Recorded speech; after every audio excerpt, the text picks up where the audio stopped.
Hello, and I wish you all a very happy New Year 2023. In my last videos, there were some problems. The video was not steady, and I stopped recording the videos. So one of my student, Prashant Yadav, he has gifted me a stand after watching my videos. Thank you, Prashant, for a beautiful gift. It means a lot for me. I think the problem will be resolved in this video. So, in my videos, I will try to cover almost each and every subject of diploma first and second year. अगर आप लोगों को मेरा videos पसंद आता है, मेरा lecture आप लोगों को अच्छा लगता है, तो काइंडली मेरे चैनल को आगे आपके जितने भी फ्रेंड्स हैं जो डिप्लोमा फर्स्ट ईयर और सेकंड ईयर में हैं उनको शेयर कर दीजिएगा, so that maximum students will benefited out of my videos. So आज का जो टॉपिक मैं पढ़ाऊंगी, it will be from the subject pharmaceutics. So pharmaceutics आप सभी को पता तो होगा, what does it mean. So pharmaceutics, it is a discipline of pharmacy.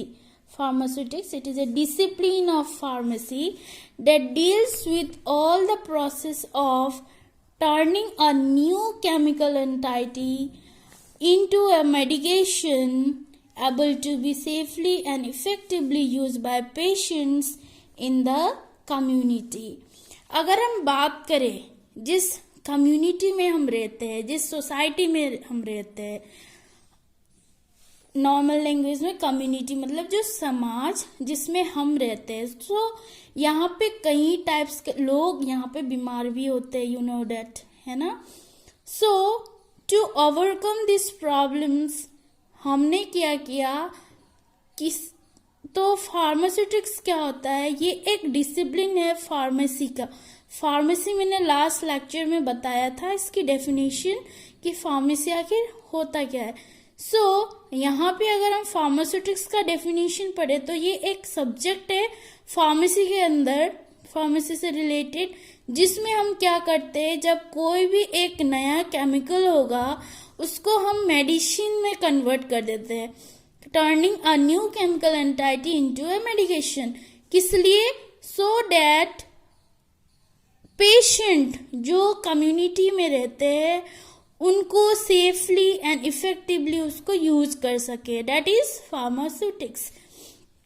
अगर हम इसकी दूसरी डेफिनेशन की तरफ जाते हैं तो pharmaceutics it is the branch of pharmacy, it is the branch of pharmacy which deals with the formulation, manufacturing, evaluation, packaging of pharmaceutical dosage forms. Okay, so pharmaceutics क्या है, जैसे मैंने पहले भी बताया था, it is a branch of pharmacy जहाँ पे हम क्या करते हैं, हम फॉर्मुलेट करते हैं. फॉर्मुलेशन करना मतलब किसी भी 2 या 3 केमिकल कंस्टिट्यूएंट्स को मिक्स करके कोई भी एक नया प्रोडक्ट को बनाना. अकॉर्डिंग टू फॉर्मूला, हम अपनी मन से कुछ नहीं बना सकते. There will be a specific formula for everything and हम उसको फॉर्मुलेशन बोलते हैं कि फॉर्मूला के अकॉर्डिंग हम कोई एक नया केमिकल एंटाइटी को फॉर्म करेंगे. That is formulation. मैन्युफैक्चरिंग, अब मैन्युफैक्चरिंग क्या होता है, जैसे हमने एक फॉर्मूला को निकाल लिया, उसके बाद फॉर्मूला जैसे हमारे पास हो गया, लाइक मान लीजिए कि हमें बनाना है रोटी. ओके, तो रोटी के लिए हमें कौन कौन सी इंग्रेडिएंट्स चाहिए, दैट विल बी आपका आटा के साथ पानी उसको बाइंड अप करने के लिए, और थोड़ा सा टेस्ट को एनहेंस करने के लिए थोड़ा सा सॉल्ट उसमें हम ऐड कर सकते हैं. That is the formulation. Formula वो है वो उसको बनाने का. फिर उसके बाद हम उसको मैन्युफैक्चर करेंगे, मतलब बनाएंगे रोटी. ओके, उसके बाद हम उसको इवेलुएट करेंगे. इवेलुएट करना मतलब किसी भी प्रोडक्ट को अगर हमने बनाया है तो उसकी क्वालिटी को हम क्या करेंगे, चेक करेंगे. That is evaluation. And packaging. Packaging मतलब किसी भी कोई भी प्रोडक्ट हमने बना लिया, अब प्रोडक्ट बनाने के बाद हम उसको क्या करेंगे, डिस्ट्रीब्यूट करेंगे। डिस्ट्रीब्यूट कहाँ करेंगे, मार्केट में, सो डेट कम्युनिटी में उस मेडिसिन का यूज हो, डेट इज, या फिर उस प्रोडक्ट का यूज हो, that is packaging. Packaging of किसका, ऑफ फार्मास्यूटिकल डोसेज फॉर्म्स। ठीक है, तो ये होता है आपका फार्मास्यूटिक्स। तो अगर कोई भी आप लोग से पूछे कि फार्मास्यूटिक्स क्या होता है, तो सिंपल लैंग्वेज में आपको बोलना है फार्मास्यूटिक्स ये it is a branch of science pharmacy. ये फार्मेसी का एक शाखा है जिसपे हम क्या करते हैं, कोई भी जब नया डोसेस फॉर्म बनाते हैं तो उस डोसेस फॉर्म के फॉर्मुलेशन, मैन्युफैक्चरिंग, इवेल्युएशन, पैकेजिंग को हम चेक करते हैं या फिर डील करते हैं, उसको हम फार्मास्यूटिक्स बोलते हैं। सो यहाँ पे आप लोगों ने एक वर्ड देखा, टर्म्स देखा होगा, डोसेस फॉर्म्स। डोसेस फॉर्म्स आखिर होता क्या है, ठीक है। डोसेस फॉर्म एक ऐसा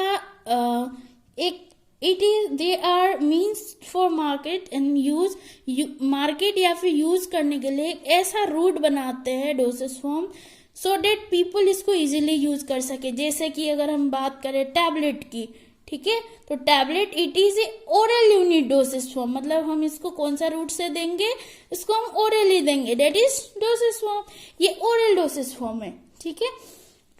अगर हम बात करते हैं कई सारे क्रीम्स की जो हम अप्लाई कर सकते हैं, अभी सर्दियों में हम यूज करें, जैसे कि कोल्ड क्रीम, ठीक है, तो कोल्ड क्रीम अगर हम बात करें तो इसका जो डोसेस फॉर्म होगा it is a topical doses form, मतलब हम इसको अप्लाई करते हैं स्किन के ऊपर, that is topical doses form. तो डोसेस फॉर्म का मतलब यही होता है कि किसी भी मीन्स से हम उसको यूज कर सकते हैं, किस रूट से उसको दे सकते हैं, वो उसको हम डोसेस फॉर्म्स कहते हैं, ठीक है।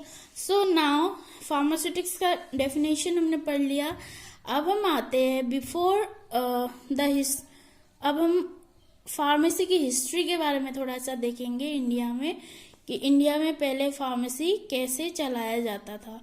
So, in ancient India, the sources of drugs were vegetables, animals and minerals origin, that is Ayurveda. पहले इंडिया में लोगों के पास कोई फार्मेसी स्टोर नहीं होता था, कोई यहाँ पे फॉर्मुलेशन नहीं होता था, कोई मैन्युफैक्चरिंग यूनिट नहीं थी, कोई इवेल्युएशन यूनिट नहीं होता था। तो पहले जो इंडिया में क्या करते थे लोग, वेजिटेबल्स, एनिमल्स या फिर मिनरल्स को एज अ ड्रग यूज करते थे।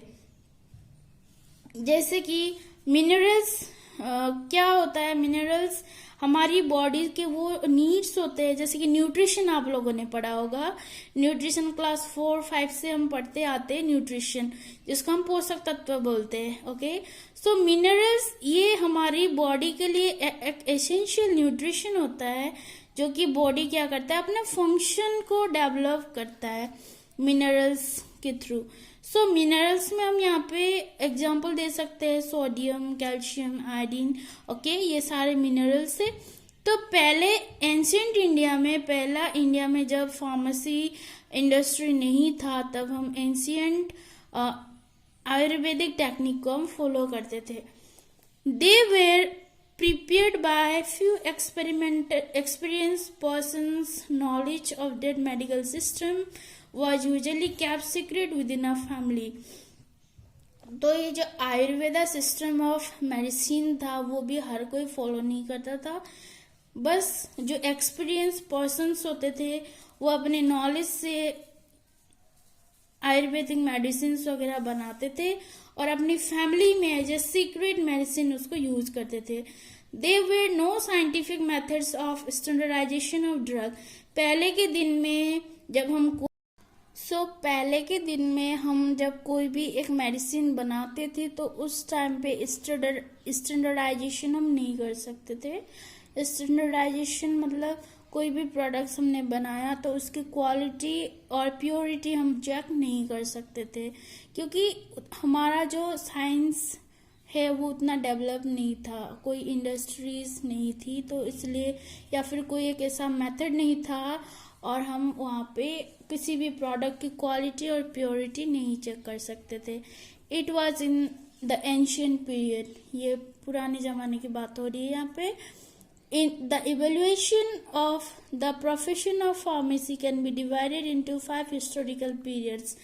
अगर हम इंडिया की फार्मेसी की बात करें या फिर ऑल ओवर वर्ल्ड की बात करें तो फार्मेसी प्रोफेशन जो है वो 5 पार्ट्स में डिवाइड हुआ है. सबसे पहला that is ancient era and the beginning of time to 1600 AD. 1600 AD तक जो एंशियंट ईरा एंशियंट पीरियड्स में जो ट्रीटमेंट वगैरह चलते आ रहा था that is ancient era. Empiric era it starts between 1600 and 1940. Industrialisation era it starts in 1940 to 1970. Patient care era it starts in 1970 to present and it is still prevalent. Biotechnology and genetic engineering era, this is the new horizon. तो ये सब था इसकी history के बारे में, history of pharmaceutics. आज हमने पढ़ा इस लेक्चर में फार्मास्यूटिक्स क्या होता है और फार्मास्यूटिक्स की हिस्ट्री के बारे में थोड़ा सा पढ़ा कि अभी जो फार्मेसी जो ड्रग हम यूज कर रहे हैं it is the biotechnology and genetic engineering era of medicines we are using for the treatment. but इससे पहले जो था वो था ancient era में 1600 AD तक हम किसी भी वेजिटेबल्स, एनिमल्स और मिनरल और सोर्सेस ऑफ ड्रग हम यूज करते थे. अब नेक्स्ट जो वीडियो लेक्चर होगा उसमें हम ancient era, empiric era, industrialisation era, patient care era और biotechnology and genetic engineering era के बारे में कंप्लीट डिटेल्स में पढ़ेंगे.